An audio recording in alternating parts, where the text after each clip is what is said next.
Now this is a first at one of the rental properties. Somebody here is making wine out of a jug of grapefruit juice.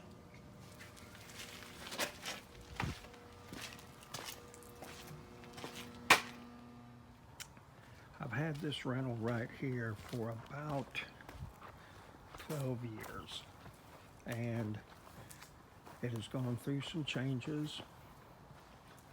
You can look at all the lights and everything. I think these people were tweaking big time. They're out of here. I got to get a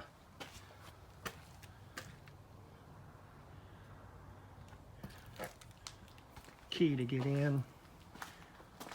They spent too much money on Christmas presents and were not able to pay the rent, and so I told them they needed to go. I told them in 3 days I would be over here with a sheriff's deputy to make sure nothing got left behind, and they vacated the property real quick.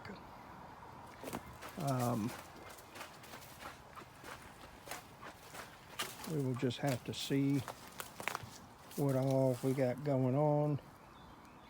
I see some crazy stuff.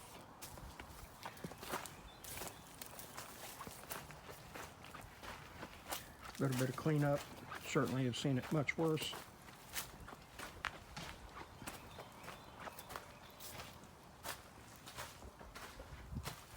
So what I'm going to do with this property is I'm going to get it looking nice, and then I'm going to take it and owner finance it. I'll get like $3,000 down, $400 a month for 5 or 7 years, something like that. I'll be rid of it. I'll get this out of my hair. I don't want to deal with this anymore.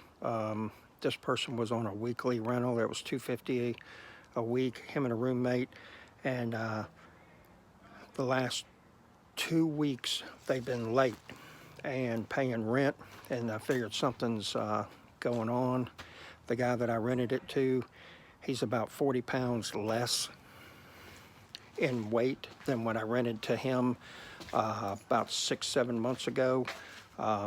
So I got a suspicion there's some not so good stuff going on, and it really looks like they were very busy at all hours of the day and night doing stuff around here, like, you know, they put in this makeshift doorway right there, you know, the string of lights, you know, I'm sure you get the gist, but I think there's a little bit of methamphetamine being used.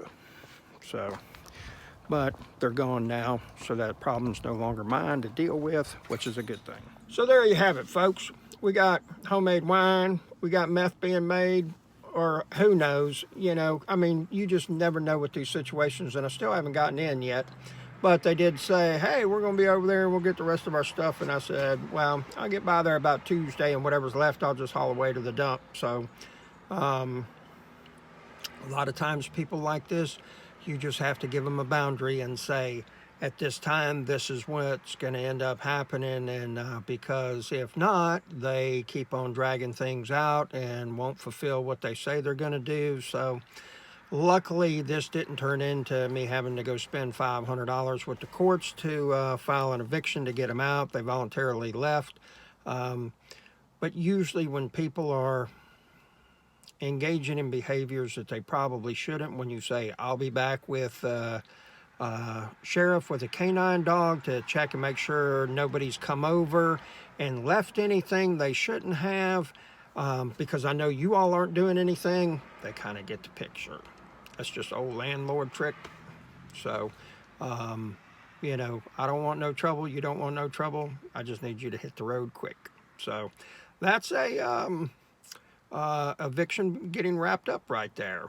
My next move with that property is going to be, like I said, clean it up. I actually got a lady that's looking for something that's cheap and inexpensive, and I told her about a place, and she was like, well, you know, I need something that's you know, real inexpensive. And then she was like, look, you said you had something you're fixing up, you know, I'll take it even if it's not finished. So who knows, maybe you know, she'll move into this place and it'll get rented back out, you know. But if that doesn't happen, my game plan is fix it up, make it look nice. Income taxes coming around, You know, put that thing out there, get a $3,000-4,000 down payment, get $350, $400 a month for 5 years, and then just be done with that thing, and just write it off. You know, the problem with that type of a property is, generally speaking, you're always going to have issues unless you find somebody that's up in age, that's just living their golden years and needs a quiet, decent place to live, doesn't want any trouble, has a steady check. You know, as this guy said, oh man, my you know, work started getting slow, and then with Christmas and everything, and I'm like, you know, dude, you already know, you know, every week Friday 250s due. You know, whether it's this week, 6 weeks from now, or 20 years from now, you know, on every Friday 250. So, you know, that's not my problem. You could have gone down to the plasma clinic, you could have started collecting aluminum cans. Heck, you could have called me and said, hey man, do you have any side work that I can do? I never got that phone call, you know. So I think there's extracurricular activities that were occurring, but you know, it is what it is, and that's part of the no pay, no stay network. You got to go. No money, you got to go.